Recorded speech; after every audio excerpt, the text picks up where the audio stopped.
और अब बात करेंगे बागेश्वर धाम के पीठाधीश्वर धीरेन्द्र कृष्ण शास्त्री की। आपको बताएं कि महाराष्ट्र की एक संस्था ने इनके ऊपर सवाल उठाए, इनको चुनौती दी, तो बाबा धीरेन्द्र शास्त्री ने पत्रकारों को खुली चुनौती दी कि आप आइए, हम आपको लाइव टेस्ट करके यानी कि लाइव चमत्कार दिखाएंगे। देखिए इस रिपोर्ट में। पहले न्यूज वालों को आ जाने दीजिए, यहीं खड़े हो जाना है। बाबा का लाइव टेस्ट पर्चा हम पहले से जिसे कहते हैं बिफोर टाइम बनाकर रखेंगे। अभी तक हम जिनको बुला रहे हैं वो हमारे लोग हो सकते हैं, पहले हम पर्चा बना के रखेंगे और आप जिसको बहन जी लेकर आएंगे उसी का पर्चा ये निकलेगा। पत्रकारों को विज्ञान, बुद्धि और तर्क का चैलेंज देने के बाद बाबा अजीबोगरीब हरकतें करने लगे, फिर पत्रकारों को खुली चुनौती देने लगे।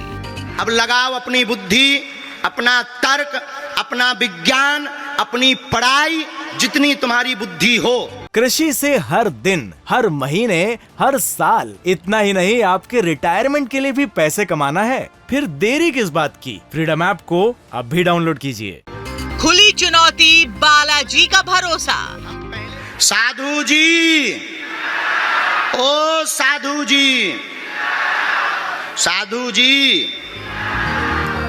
फिर साधु जी नाम से आवाज लगाकर ऊपरी सिग्नल मिलने का दावा किया और पर्ची पर कुछ लिखकर साइड में रख दिया। भारत के इतिहास में ऐसा किसी भी दरबार में नहीं हुआ होगा।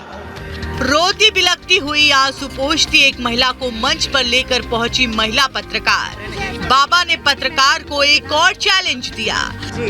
एक घोषणा और सुन लीजिए बहन, अगर आप इनको बदलना चाहती हो, कोई दूसरा लाना चाहती हो तो दूसरा भी अभी ला सकती हो।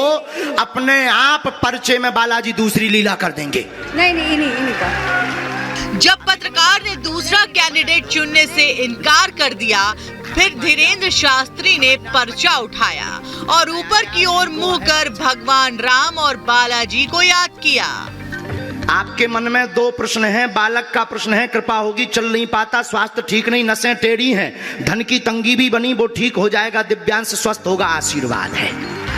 महिला ने सवाल को सही बताया। पर्चा बोलिए।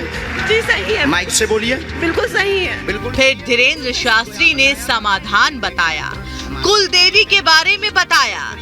आपके कुल में पूज्य देवी है और आप बिलासपुर की नहीं है, किसी गांव के निवासी है। कुल देवी किसी गांव की हमारे पास आई है। देवी है उर्दना, हाँ। कानपुर के पास। हाँ, समय लगे। सीताराम सीताराम कहते हुए महिला ने धीरेन्द्र शास्त्री को प्रणाम किया।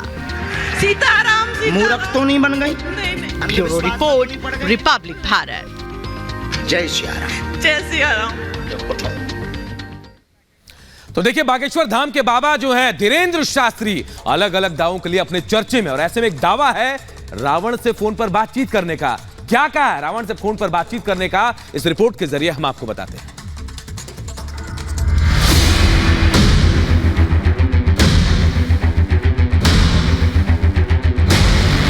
रावण से फोन पर बात का दावा।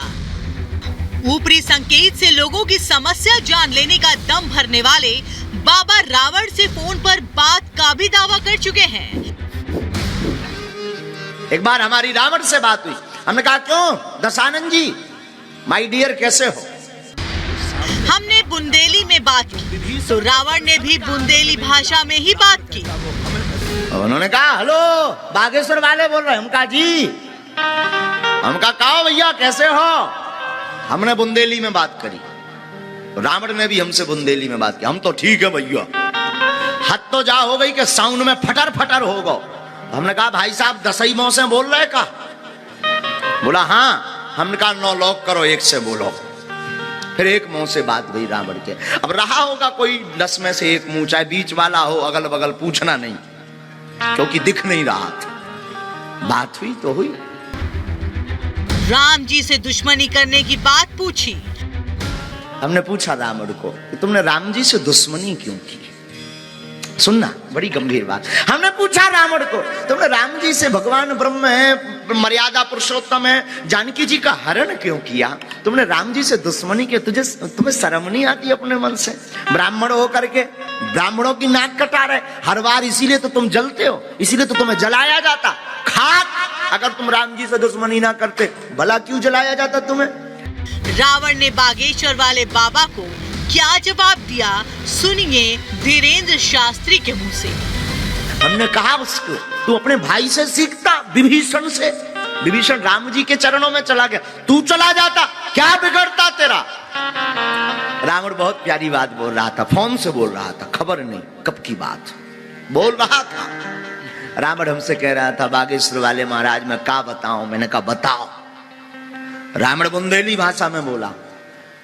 तो रावण कहता है कि विभीषण तो पागल था। हम भी चौंक गए। उनका विभीषण पागल?